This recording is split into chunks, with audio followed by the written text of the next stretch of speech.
Welcome to the channel. This is Coach Charles on the Soccer Benchmark. What is dark arts? And why are Arsenal associated with dark arts? Because I believe Arsenal plays some really beautiful football. I've watched Arsenal, I've followed Arsenal for many years because they have been our nemesis. I remember those years when Arsenal had the invisible, the players who, when you saw them coming, you'd be worried because these were guys that were so good. Thierry Henry, I remember Will Todd, I remember Vieira, I remember Lombard, I remember Jose Antonio Reyes. You know, Arsenal had it all. Arsenal had some of the best football in the Premier League. The problem was Manchester United was very strong back in those days. The Premier League that they won a few, but they were good on their day. Thierry Henry used to score goals for fun and he used to make football look so lovely. Arsene Wenger drilled his player to play such a beautiful model of football that most people decided to start copying, but it took a while. Then, during those years, United was the biggest competitor of Arsenal. In fact, Arsenal last won the Premier League, I don't know, it was 2005, 2006. That was a long time ago, almost 20 years. They have not seen success in the league. Now, when Wenger left, everybody was crying for his neck. Wenger must go, Wenger must go. Then Wenger left. Then they brought Unai Emery. Unai Emery was short of ideas. He was not ready for the Premier League. He was not ready for a club the size of Arsenal. And that is exactly what happened. He did not last. And we can see what Unai Emery is doing currently. He's had success in so many clubs in Spain. He's won the Europa League, but he had to leave Arsenal because Arsenal were way bigger. Arsenal expected so much and the pressure grew on him and he left. Then young Arteta came in. The first few seasons were not successful, and I remember he was number 8 at some point. He was number 5, I don't know. Then he managed to get rid of the Aubameyans of this world. He managed to get rid of Lacazette, Ozil. People were wondering, what are you doing? These are your beaters. These are the players who will be able to beat the opponents. I remember those in those years. Chelsea won the league, Leicester won the league, you know. Manchester United have not won the league since 2012, and that is just a tragedy. Man City just checked in. Pep Guardiola came in, and my God, the oil money that went into building his teams was just impossible. In fact, this is the only coach that buys expensive defenders. If you look at his defenders, they are all 50 million worth of players, and they'll be brought even when there are other better players in the team.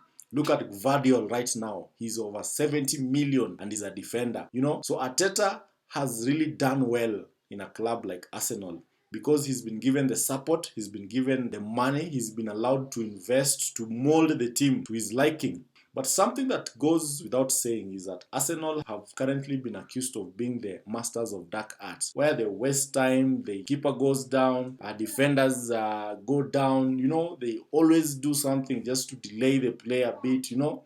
So from last season, their performance have been so good. In fact, Arsenal have been performing so well. They were number 2 the other season. Look at the last 2 seasons.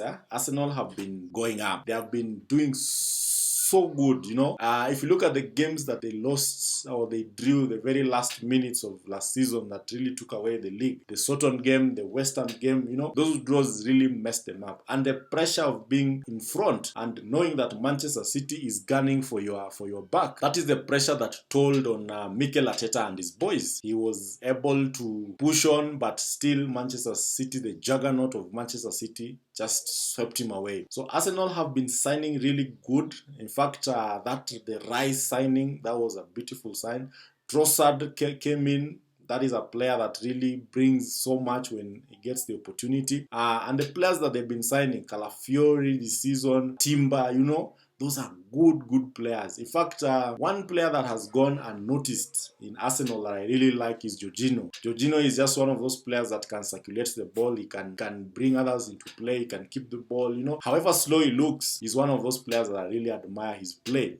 But he doesn't get a playing slot at Arsenal. Dark arts or no dark arts, Arsenal is a good team. Well-oiled machine. Currently, the squad looks very strong until they forgot to sign a striker. Now, I'll be the devil's advocate. Arsenal may not win this league this season, and simply because of that single striker position. The reason why Arteta has never taken his time to sign a striker, that is what baffles many. Because I believe that if Arsenal had a 30-goal striker, somebody like Ivan Toney, someone like Gyökeres. If Arsenal had strikers who can be able to score goals, dependable strikers, and number 9 and out number 9. I'm not saying that Havertz is not good. Havertz is really good and he has really performed well. But Arsenal are really short when it comes to someone who is able to just score those goals like Erling Haaland. So this is the only reason, or one of the reasons, that may make Arsenal not win the game. The second reason that Arsenal must really work on is their discipline.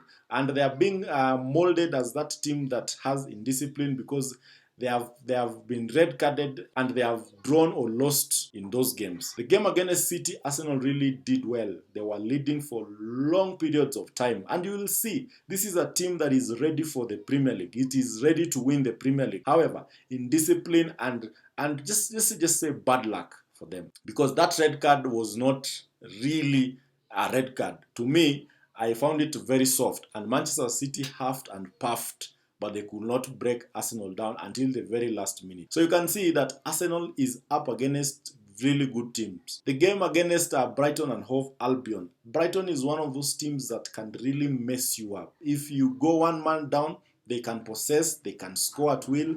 In fact, Welbeck is playing like a modern day Raul. He's just tapping in goals, he's just heading in goals, he's taking positions that defenders are finding hard to handle. So you can see this is a team that was really hard for Arsenal to play against the minute they went down. Then they went down in the next game against Bournemouth, and that was just the wrong game again, because Bournemouth also can play football. Bournemouth can possess, they can score, they can put you under lots of pressure because their coach has really done some good job in that team. So you can see, for Arsenal to win the league, and this is my opinion, they need to cut out the red cards. Because they have not lost a game when they're playing 11 men. No, they have lost games or drew games when they're one man down. The game against Liverpool, I think Arteta in a way did not, I don't know why he recoiled, why he decided to play defensive the minute he went 2-1 up. I don't think that was a good strategy. I don't think that was necessary, because what he did, he invited Mo Salah. He invited the Liverpool attack force that is also very good. And that is how they conceded the goal, and the draw came from there. So you can see, Mikel Arteta Arsenal is a team that can win the league, but they have to cut out some of these small issues that keep dragging them behind. And I have a feeling that the league is not yet won. We cannot say that City has won the league, but they're already 5 points ahead. Liverpool is 4 points ahead, and Arsenal is third. And there are teams coming from behind who are also pushing for these positions. Chelsea is doing well, Aston Villa is doing well, and Manchester United under Ruben Amorim may equally do well. So Arsenal must make sure that they win every game that remains. That is the only guarantee that they win the league. Without that, Arsenal will always be considered the dark art team. Thank you for watching. This is Coach Charles on the Soccer Benchmark. If you've not subscribed to this channel, there's a lot more coming. Click on the subscribe button, give me a like, share widely, and let's keep playing football without dark arts.